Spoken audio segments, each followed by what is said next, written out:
Exclusive और बड़ी खबर आपको दे देते हैं। कोयला मंत्रालय के 100 दिन के एजेंडे से जुड़ी हुई ये बड़ी जानकारी, और ये बड़ी जानकारी बता रहे हैं हमारे सहयोगी अन्वेश रथ। अन्वेश, बताएं क्या है एक्सक्लूसिव जानकारी आपके पास?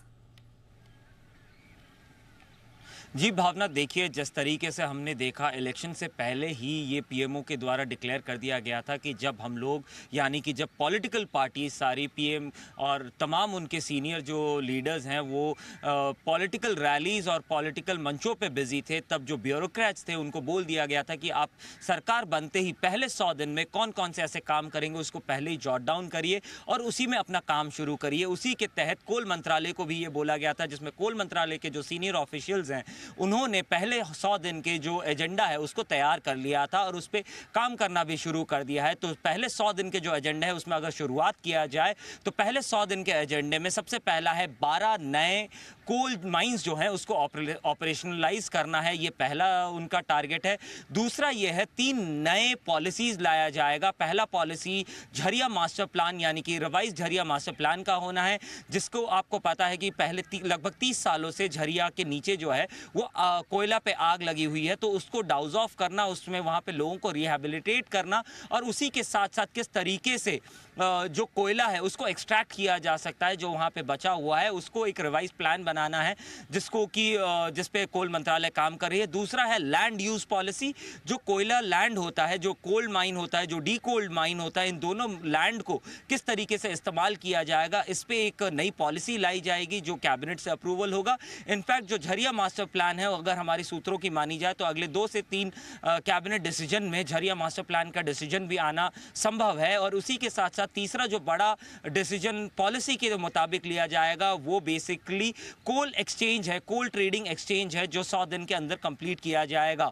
इसके साथ साथ एक और बड़ा सोलर प्रोजेक्ट है, लगभग 1000 मेगावाट का एक सोलर प्रोजेक्ट है जिसको इनॉग्रेशन करना है। इसके साथ साथ एक पावर प्लांट का इनॉग्रेशन होना है वहाँ पे। उसके बाद अगर बताएं तो जो सबसे अहम यहाँ पे 100 दिन के प्लान के एजेंडे में अगर देखा जाए तो वो ये है कि जिस तरीके से कोल का और माइन का, कोल के और माइन में अलग अलग तरीके के मिनरल्स पाए जाते हैं, तो उसको कोल माइनर्स जो होते हैं वो कोल को माइन करते हैं और दूसरे मिनरल्स जो मिलते हैं वो दूसरे मिनिस्ट्रीज या दूसरे माइनर्स माइन करते हैं। तो उसमें जो लेबर इंटेंसिव और कैपिटल इंटेंसिव ये चीज़ें होती हैं, तो इसको अलग अलग लोगों को ना कराया जाए बल्कि एक ही पर्सन इस चीज़ को, एक ही कंपनी या एक ही पीएसयू इसको माइन करे, जिससे कि लेबर इंटेंसिटी भी कम हो और उसके साथ साथ जो कैपिटल इंटेंसिटी वो भी कम हो, यानी कि कम खर्चे में ज़्यादा फायदा यहाँ पे मिलने की बात कही जा रही है। इसमें शायद हो सकता है आगे चलते हुए पेट्रोलियम मिनिस्ट्री को भी इसमें जोड़ा जाए, जहाँ पे जो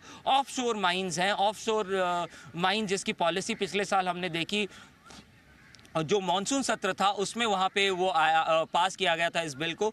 तो जो ऑफशोर मिनरल्स है वहाँ पे पेट्रोलियम के साथ साथ जो दूसरे मिनरल्स है उस पर भी माइनिंग पे यहाँ पे ध्यान दिया जा रहा है। लेकिन कोल पे अगर अच्छा यहाँ पे ध्यान दिया जाए तो 3 इसमें से बड़ी खबर निकल के आ रही है। पहला, कोल ट्रेडिंग एक्सचेंज जिसको एस्टैब्लिश किया जाएगा 100 दिनों में।